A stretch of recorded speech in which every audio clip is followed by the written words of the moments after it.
In a small village, surrounded by green fields and tall mountains, lived a boy named Ayan.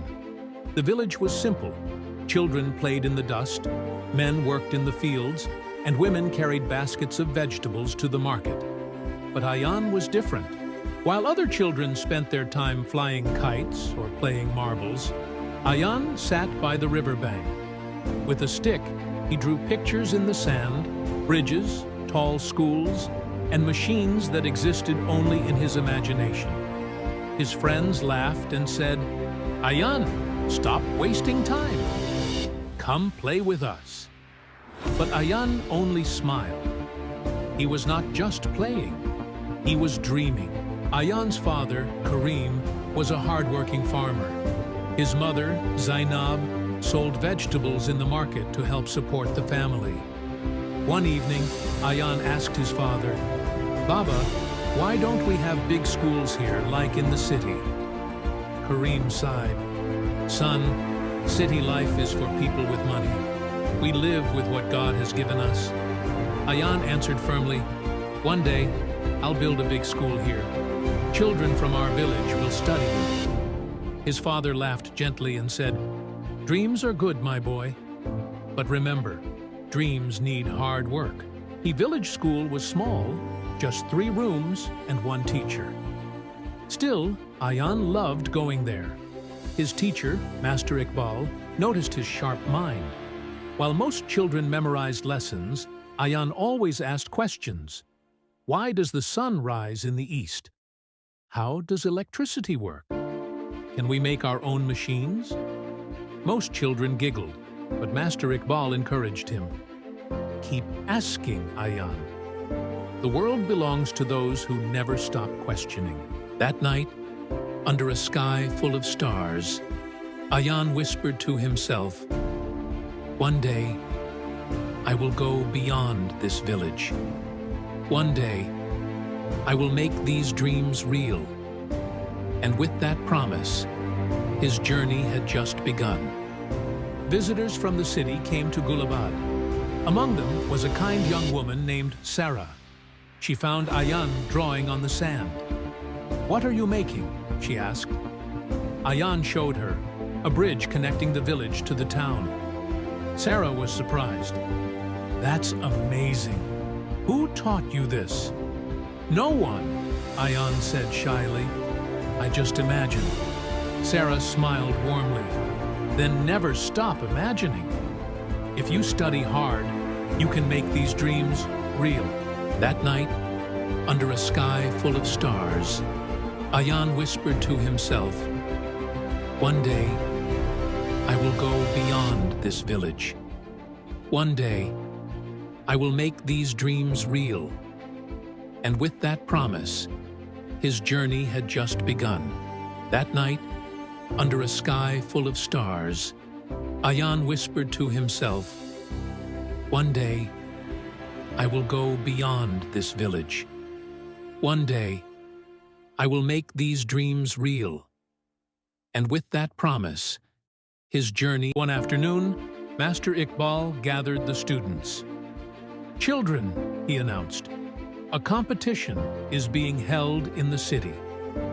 The winner will receive a scholarship for further studies." The children gasped with excitement. Ayan's heart began to race. This was his chance. At home, Ayan told his parents about the competition. His mother looked worried. "Son, we cannot afford the travel or the books you'll need." But his father placed a strong hand on his shoulder. "Go, Ayan. Don't worry about money. We'll find a way." Late into the night, Ayan studied with his worn-out textbooks. He solved math problems on scraps of paper. He read borrowed books under the dim lantern light. Every mistake pushed him to try harder. The day of the competition arrived. The city school was huge. Tall buildings, polished floors, children in neat uniforms. Ayan felt small in his simple village clothes. But, he reminded himself, dreams don't need uniforms. They need courage. During the test, many questions were difficult. Ayan's hands trembled, but he kept writing. He remembered his teacher's words. The world belongs to those who keep questioning. Weeks later, a letter arrived in Gulabad. Ayan's family gathered as his father opened it. Tears filled his eyes.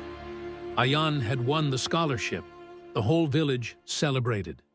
Children danced, women clapped, and men cheered with joy.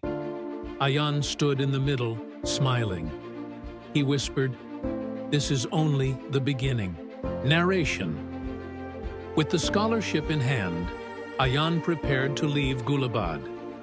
The villagers gathered to see him off. His mother hugged him tightly, tears in her eyes. "Study hard, my son. Make us proud," Ayan promised. "I will return one day with success." When Ayan reached the city, his eyes widened. Tall buildings touched the sky. Cars rushed through busy streets, and lights glowed everywhere. It felt like another world compared to his small village. Ayan moved into a crowded student hostel. The school was big, filled with students who spoke fluent English and had shiny books. At first, Ayan felt shy and out of place. Some students whispered, "He's just a village boy." But Ayan didn't give up. He studied late into the night, translating words he didn't understand.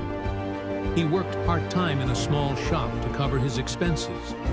Every challenge made him stronger. One day, Ayan met Sarah again, the woman who once encouraged him in the village. She was now a teacher at the city school. Sarah gave him books and guidance. "Remember, Ayan," she said, "your dreams are your strength." Months later, Ayan presented a science project, a model bridge, inspired by his childhood drawings. The judges were impressed. For the first time, he felt respected among the city students. That night, Ayan wrote a letter home. "Ami, Abba, don't worry about me. I am working hard. One day, you will see your son build something great." Standing on the rooftop of his hostel, Ayan looked at the stars. Just like in his village, he whispered, "One day, I will turn my dreams into reality. Not just for me, but for everyone in Gulabad." Years passed in the city.